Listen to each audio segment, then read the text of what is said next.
Neighbourhood just on the outskirts of Bristol has around 3,000 households, many of them on low incomes. So much, so normal, but it's the birthplace of something pretty extraordinary. The people behind these walls are getting pennies from heaven. I like you got it in big letters what you're about. Yeah, ambition is believing in yourself even when no one else in the world does, and that's what we've done. It took an off-the-wall idea to make it happen. I sat in a pub with another resident after one or too many beers, perhaps, and he came up with the idea, we need to deliver a wind turbine.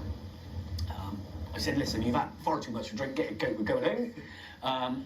And the rest, I guess, is history. The community here in Lawrence Weston scratched together the money to build a massive turbine. They battled to get start-up finance from local and central government, and then sourced the bulk of the £5 million they needed from open market loans. Now the right weather yields a return for both the investors and the community. So how do you feel when the wind blows, like it is now? I've never felt so in love with windy weather as I do today. Because?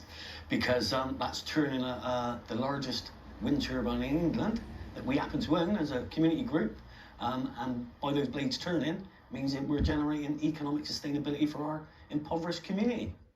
And here it is, the most powerful onshore wind turbine in England, capable of delivering electricity for 3,000 homes, taller than Big Ben, and somewhat ironically, right next door to a gas-fired power station. There were just 2 onshore wind turbines built in England last year, although the government does seem to be softening its attitude towards them.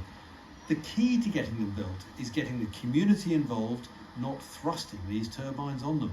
There's a phrase in Denmark where they say your own pig poo doesn't smell, and I think that's true with this turbine. When you look at a turbine and you own it, as opposed to looking at a turbine when you don't own it, you don't see a blot on the landscape, you see something that you really want. And without wishing to mix my farm animals, it's then a cash cow, isn't it? Absolutely, and this is going to go on for generations, and we're going to build an energy learning zone just here, so future generations can learn the skills for net zero.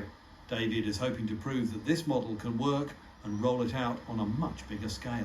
We're going to develop 10 more, and then we're going to look at how we can look at across the country. People want onshore wind, so we haven't got a problem with that. It's just getting that development finance, and we can roll the next generation community turbines. We will be developing the blueprint for onshore wind, and it to be community-led. This is about community energy and energy sovereignty, about owning the asset and the benefits coming back to the communities. But it's not just about wind. There are different ways of owning part of your own renewable energy cash cow. This cooperative solar farm is based in the fields next to Lawrence Weston. I was one of a number of people who were just sort of volunteers who decided we wanted to get hands-on in terms of renewable energy generation. Rather than leave it to other people, we said, okay, we'll do it. And so we started off by raising money to do some rooftop solar on community buildings. Well, now we have about 10 megawatts worth of solar, and that's enough to power over 3,000 homes. Individuals can buy shares of these solar farms and then get a portion of the money they make. There are over 300 schemes like this running across the country. For this solar cooperative, the rest of the profits go to community projects in Bristol. It gets me up in the morning. It can be so easy to get so down on the climate crisis, when actually there's loads of things we could be doing. And this is one way we can do it. I'm intrigued about those orchards. For the Lawrence Weston neighbourhood, energy projects are not just from the community, they are for the community. Mark sold the idea on practical local actions, not global aspirations. Just behind those trees there will be the brand new community hub. Within that community hub, we're hoping to deliver a renewable energy skills academy and a modern methods of construction academy. When and if a just energy transition happens, our residents are best placed to take advantage of that, and they're not further left behind. When we went out to consult the community on climate, we were met with landlords. They weren't interested. They've got more pressing issues today. They know the ice caps are melting thousands of miles away, but they also know the ice in their freezers are melting now today. So we took that as a no. We realised that what we were trying to deliver, community development, is exactly climate action, except we were coming from it at a different angle. The climate activists don't want to see gas being burnt. They don't want to see carbon being created.